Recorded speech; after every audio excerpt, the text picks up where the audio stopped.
My name is Landon, and I'm a sophomore in high school. The first time I vaped was at school with a couple of my buddies that we were in the bathroom, and they were just like, hey, you see this? This is the new thing that everybody's doing here. And I coughed my brains out. It was terrible. And they told me that like it wasn't bad for you and everybody was doing it and you are nobody if you did it. But the flavor stuck in my mouth like all day, and then he had a different flavor, and then I was like, I need one of these. I like this. I had one called unicorn milk, and then I had cookie dough and cotton candy, and I had a bunch of different like jellies and jam ones.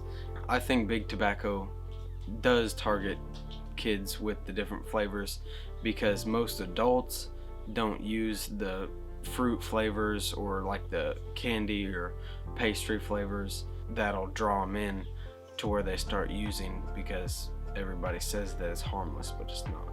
My vape use at school was low at the beginning because I didn't even take it to school, but then once I started into the nicotine and then my body developed an addiction for it, I would use it every day, every hour, as much as I could, just to like subdue my craving for it. Like the peak of my addiction was I was using it at every class period. I'd ask to go to the bathroom.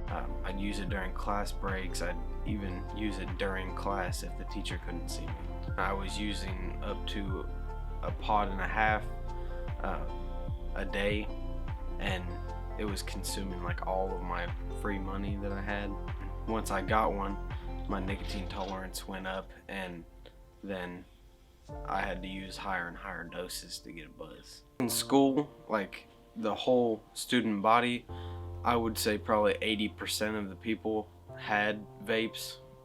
I remember walking into my vice principal's room and he had a stack of vapes on his desk for ones that he confiscated from kids. My process of quitting was my parents caught me with multiple vaping devices and pod boxes and pods, and after that on the Monday I went back and bought a Juul, and then I just thought to myself, what are you doing? My withdrawals started, and I started getting really bad migraines, and I was throwing up and my belly hurt all the time. The first day was not bad, but the second day it hit really hard and I had the worst migraine, and I couldn't hold any food down. I could only hold water.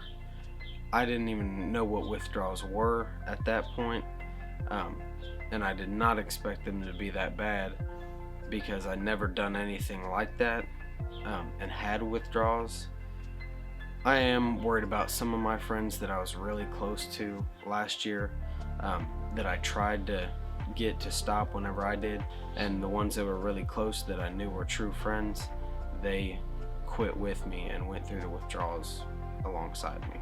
If I could go back and tell myself one thing not to do, it would be do not even try it, because once I tried it, it was cool at the beginning, and then it developed into something that I needed and I had to have, and my brain was telling me, you need this, you have to have it.